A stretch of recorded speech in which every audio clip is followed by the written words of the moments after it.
Police ने और क्या जानकारी दी है? आप पुलिस स्टेशन के बाहर ही मौजूद हैं सूरज। देखिए चित्रा, ये मामला थोड़ा साइकोलॉजिकली समझा जाए तो आरोपी पहले से ही घात लगाए बैठा हुआ था, छुपकर बैठा हुआ था। जब नौकरानी को एक शैडो जैसा फील हुआ और वो वहाँ पर गई तो उसने इस आरोपी को देखा। आरोपी ने नौकरानी पर अटैक भी किया, नौकरानी पर हेक्सा ब्लेड से अटैक किया।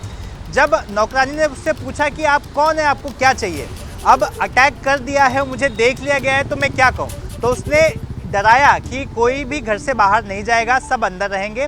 पूछा कि आपको क्या चाहिए, तो उसने कहा कि मुझे पैसे चाहिए।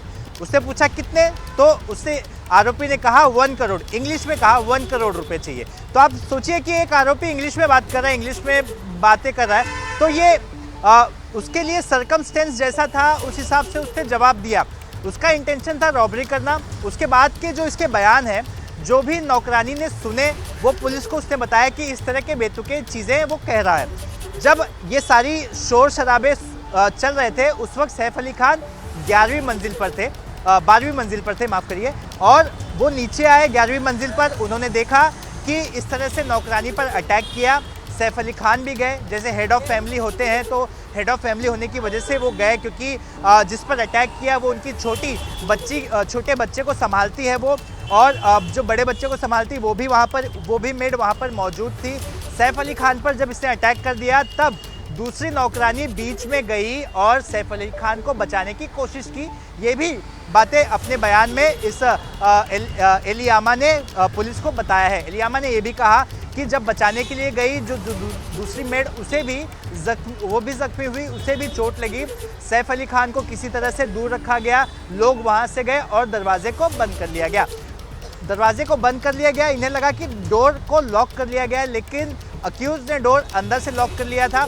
जैसे ही ये लोग दूर गए, अक्यूज वहाँ से डोर ओपन करता है और फरार हो जाता है। पुलिस के लिए सबसे ये बात समझने में काफ़ी चिंता हो रही है, समझ नहीं पा रही है, क्योंकि कई लोग कई तरह के बयान दे रहे हैं कि आखिर आरोपी अंदर कैसे घुसा होगा। सीसीटीवी फुटेज में दिखाई दे रहा है कि पीछे एक और सोसाइटी है, उसका जो दोनों के बीच का जो प्रोटेक्शन वॉल होता है, उसकी हाइट कम है और वहाँ से घुसना आसान होता है, क्योंकि अमूमन तौर पर जो सिक्योरिटी गार्ड होते हैं वो फ्रंट साइड होते हैं। लेकिन जो मेन एंट्रेंस है, जहाँ पे रिसेप्शन होता है, वहाँ का जो डोर होता है वो ऑटोमेटिक डोर है। मतलब अगर किसी ने लॉक कर दिया तो जब तक आप वहाँ पे पंच नहीं करते या फिर जो अंदर का जिसके पास एक्सेस कार्ड हो वो नहीं लगाते, तब तक वो खुलता नहीं है। पुलिस का ऐसा भी अनुमान है कि कई बार ऐसे डोर कोई आता है, छोड़ देता है, तो प्रॉपरली बंद नहीं होता, इस वजह से ये खुल गया होगा। तो तमाम तरह की चीज़ें हैं, कयास लगाए जा रहे हैं। डक को बंद कर दिया गया था, क्योंकि डक से चूहे जाते, इस वजह से डक को भी बंद कर दिया गया था।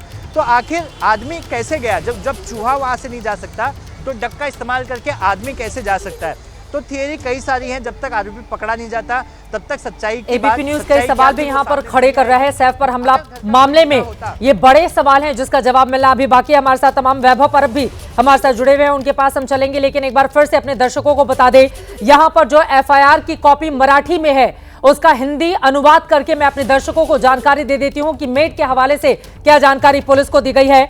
पुलिस की एफआईआर के मुताबिक सैफ अली खान के घर में चोरी करने वाले व्यक्ति ने जो बयान दर्ज किए गए हैं, उसके मुताबिक 56 वर्षीय सैफ अली खान के घर के हाउसमेड ने बताया कि उसे बाथरूम के पास अचानक कोई परछाई नजर आती है। उसे लगा करीना कपूर शायद अपने बेटे को देखने के लिए आई होंगी, लेकिन उन्हें बाद में शक हुआ तो वो आगे गई। अचानक एक 35 से 40 वर्षीय अज्ञात व्यक्ति ने महिला के ऊपर, जो वो मेड है 56 वर्षीय, उनके ऊपर हमला कर दिया। उसके बाद धारदार हथियार दिखाते हुए ये कहा कि तुम चुप हो जाओ, और इसी बीच दूसरी भी मेड वहां पर आ जाती है। आरोपी से पूछा गया कि उसको क्या चाहिए, तो आरोपी मेड से कहता है, क्योंकि यहां पर अभी तक जो बातें दर्ज हुई हैं सिर्फ 2 लोग वहां पर मौजूद हैं, आरोपी कहता है 1 करोड़ रुपए चाहिए। इसी दौरान सैफ अली खान जो दूसरे फ्लोर पर थे वो भी वहां पर नीचे आ गए। जब देखा तो अज्ञात आरोपी और सैफ के बीच हाथापाई हुई, जिससे सैफ को शरीर के अलग अलग हिस्सों में 6 जगहों पर चोट लगी है।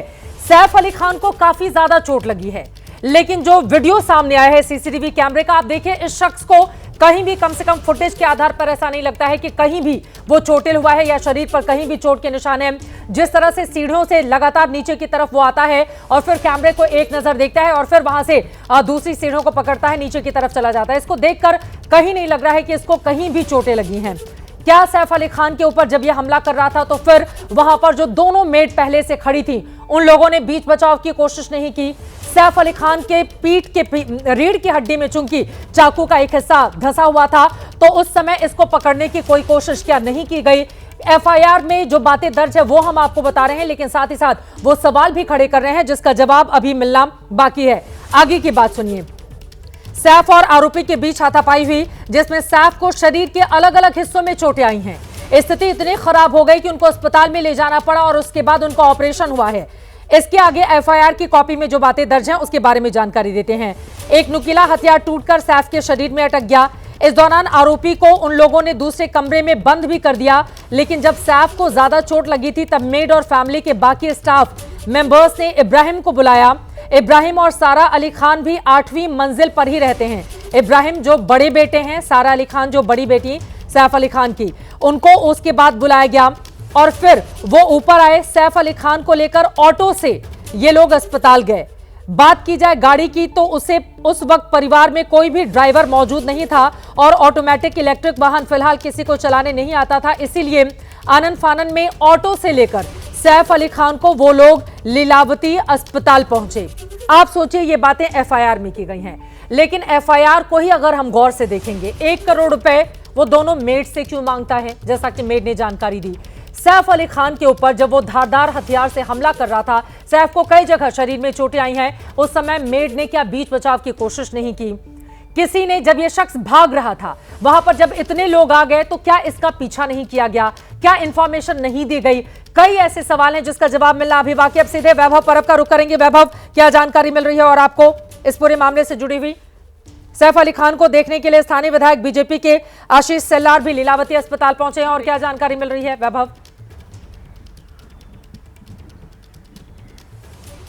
जी देखिए, कुछ ही समय पहले यहाँ पे महाराष्ट्र की कैबिनेट की बैठक हुई है और इसमें भी चर्चा हुई है सैफ अली खान को लेकर कि जिस प्रकार के मामले सामने आ रहे हैं उसको लेकर आने वाले दिनों में क्या किया जाएगा। देखो, सैफ अली खान जहाँ पे रहते हैं और जहाँ पे लीलावती अस्पताल है वहाँ के विधायक है आशीष शेलार, भाजपा के हैं और मंत्री भी है और उनका अच्छा कनेक्शन बॉलीवुड से भी है। देखो, ये जो मुलाकात है वो खाली सिर्फ देखने के लिए अभी फिलहाल सैफ अली खान को मिलने की इजाज़त डॉक्टर की टीम की तरफ से नहीं दी जा रही है, लेकिन आशीष शेलार हो या फिर रामदास आठवले हो या बाकी अन्य बॉलीवुड के नेता हो, ये सिर्फ सैफ अली खान के फैमिली को मिलने जा रहे हैं, फैमिली से बातचीत कर रहे हैं और उनको सिर्फ आधार देने की कोशिश यहाँ पे की जा रही है कि आपको डरने की कोई ज़रूरत नहीं है। आने वाले दिनों में सब पूरी तरह से साफ हो जाएगा कि ये शख्स कौन था, कहाँ से आया था और किस मायने से यहाँ पे आया था। देखो, जिस प्रकार से विपक्ष लगातार मैं ये बात बता रहा हूँ कि अलग एंगल देने की कोशिश कर रही है। देखो, बॉलीवुड के अभिनेता और अभिनेत्रियों में भी घबराहट हुई है कि आने वाले दिनों में और कोई ना कोई एक निशाना हो सकता है क्या, जैसे सलमान खान हो, फिर सैफ अली खान हो, फिर बाबा सिद्दीकी की हत्या हो। तो बांद्रा में लगातार जिस प्रकार से मामले बढ़ते जा रहे हैं तो स्थानीय विधायक होने के नाते आशीष शेलार अपने सैफ अली खान के परिवार से बातचीत करेंगे और आने वाले दिनों में अभिनेताओं और अभिनेत्री के घर के पास किस प्रकार की सुरक्षा व्यवस्था होनी चाहिए या उनको कोई थ्रेट आता है तो उनको पहले ही इन्फॉर्म किया जाना चाहिए मुंबई पुलिस को, या फिर मुंबई पुलिस की सिक्योरिटी उनको दी जानी चाहिए। देखिए, मुंबई में इतने सारे बॉलीवुड सेलिब्रिटी है तो इन सबको भी मुंबई पुलिस की सिक्योरिटी दी नहीं जा सकती है। तो इसके अलावा कोई और पर्याय है क्या कि इसको लेकर कई सारी चर्चा है अभी चल रही है महाराष्ट्र की सरकार में। देखो, आशीष शेलार भी ये कोशिश कर रहे हैं कि आने वाले दिनों में जितने भी बॉलीवुड सेलिब्रिटी है बांद्रा में, खार में, बांद्रा वेस्ट में, उनकी सबकी सुरक्षा की जिम्मेदारी कैसी ली जानी चाहिए। देखो, बार बार लगातार विपक्ष ये आरोप लगा रहा है कि मुंबई सेफ नहीं है। देखो, विदेश हो, दिल्ली हो या देश के अन्य विभाग हो, पहले से ही ये बताया जा रहा है कि मुंबई जैसा सुरक्षित शहर किधर भी नहीं मिल पाएगा। देखो, रात में भी कोई महिला है पूरी तरह से ताकत से घूम सकती है या फिर बिंदास घूम सकती है, पर मुंबई में इस तरह की बदनामी हो रही है, ये इसको लेकर सरकार काफ़ी सोच रही है क्योंकि बार बार ये घटना हो रही है वो क्यों हो रही है, किस वजह से हो रही है। देखो अब बिल्डिंग में सीसीटीवी नहीं था तो इसमें सरकार की कोई जिम्मेदारी नहीं है, तो लेकिन सरकार ये सवाल बिल्डिंग की सोसाइटी को पूछ सकते हैं कि यहाँ पे सीसीटीवी क्यों नहीं था, सुरक्षा व्यवस्था थी, बिल्डिंग के सुरक्षा गार्ड थे, वो कहाँ पे थे। तो इन सब की भी तहकीकात होगी, लेकिन प्राथमिक रूप से जो शख्स फिलहाल गायब है उसको ढूंढने में पुलिस लगी है। देखो ये बाकी की तहकीकात तो होती रहेगी कि सीसीटीवी कहाँ कहाँ बैठाए गए थे और सीसीटीवी बंद क्यों थे, इसकी पूरी जांच तो इसके बाद होने वाली है। लेकिन पहला पुलिस की अग्नि परीक्षा ये हो रही है, मैं बार बार ये बोल रहा हूँ कि मुंबई पुलिस की ये अग्नि परीक्षा है, क्योंकि सैफ अली खान पे अटैक हुआ है और जो शख्स था उसको शायद मालूम नहीं होगा कि ये सैफ अली खान का घर है, और उसको मालूम भी होगा कि सैफ अली खान के घर पे जा रहा है, तो उसको बाकी की तरह पे दहशत निर्माण करने के लिए 1200 करोड़ के संपत्ति के मालिक है सैफ अली खान, उनके ऊपर यह हमला हुआ है, उनके घर में घुसकर यह हमला हुआ है। और हमला करने वाला शख्स जो जिस तरह से सीढ़ियों से उतरता हुआ दिखाई दे रहा है, उसके शरीर पर किसी भी तरह के चोट के कोई निशान नहीं है। वो आराम से सैफ अली खान के घर के भीतर दाखिल होता है और उसके बाद आराम से वो सीढ़ियों से उतरते हुए फरार होने में कामयाब रहता है। कई बार एक कहावत कही जाती है, घर का भेदी लंका ढाए। क्या सैफ अली खान के घर में काम करने वाला कोई शख्स ऐसा है जो इससे मिला हुआ है? नौकरानी की ओर से, घर की मेड की ओर से जो जानकारी दी गई है एफआईआर में, क्या वो पूरी तरह से सच बोल रही है या वजह कुछ और है? कई ऐसे सवाल हैं जिसका जवाब मिलना अभी बाकी है, लेकिन इन सब के बीच सैफ अली खान खतरे से बाहर हैं। लेकिन अब तमाम बॉलीवुड के एक्टर्स को लेकर सुरक्षा यहां पर खड़े होने लगे हैं।